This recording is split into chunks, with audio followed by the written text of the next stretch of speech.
Bonjour.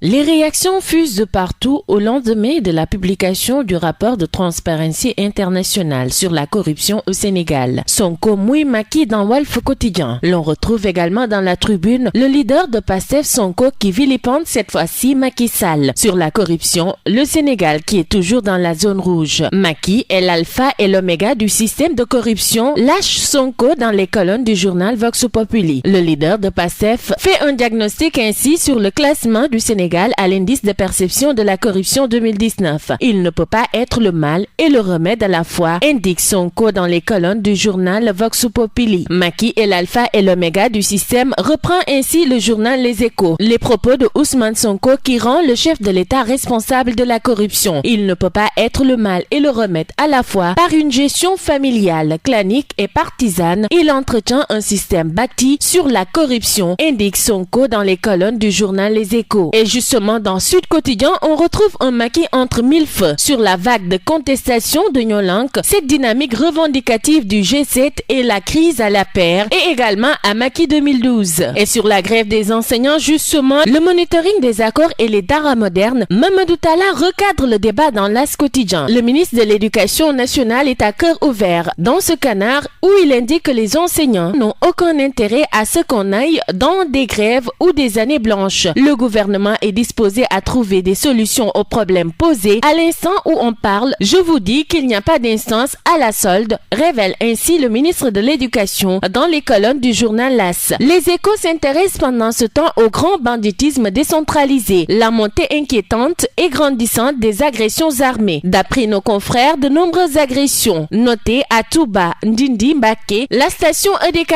Oz de Saint-Louis a été attaquée et des Chinois également ont été cambriolés. Et nos confrères de revenir sur l'affaire de l'Américain tué atrocement à Kaolack et nous apprennent que des gendarmes ont été attaqués également avec des coups de feu à Kenyamba. Le journal La Critique revient également sur l'enterrement sous haute surveillance de Mohamed VI inhumé aujourd'hui au cimetière de Medina Baye Niass. Le département d'État américain mène l'enquête, nous apprennent nos confrères du journal Critique. Un talibé de 18 ans a été violé, un autre de 9 ans, nous apprennent nos confrères du journal Vox Populi qui s'intéresse à cette histoire de pédophilie au quartier Mbour 3 de Thiès. Sous la menace d'un couteau le matin, les cris de douleur de l'enfant ont alerté le voisinage d'après nos confrères selon qui la victime a été internée à l'hôpital de Thiès. Relation sulfureuse barre pour sa part le journal Le Quotidien qui fait l'écho de l'affaire ICS et population de Tobène et nous apprend que l'extension de l'usine a créé la tension. Un désaccord sur les montants de l'indemnisation note toujours le journal Le Quotidien. L'Observateur nous livre ce matin une enquête sur deux catastrophes qui menacent le Sénégal. Une bombe écologique à Dakar et à Bandja, révèlent nos confrères du groupe Futur Média qui nous rapportent à leur page 9, 10 et 11 un large dossier sur cette bombe écologique. La campagne arachidière est une catastrophe, relève ainsi Cheikh Mouhamadou Bamba Fall, le président exécutif de Copéol Sénégal dans Libération. D'après ce dernier, Sonacos n'a collecté que 11 000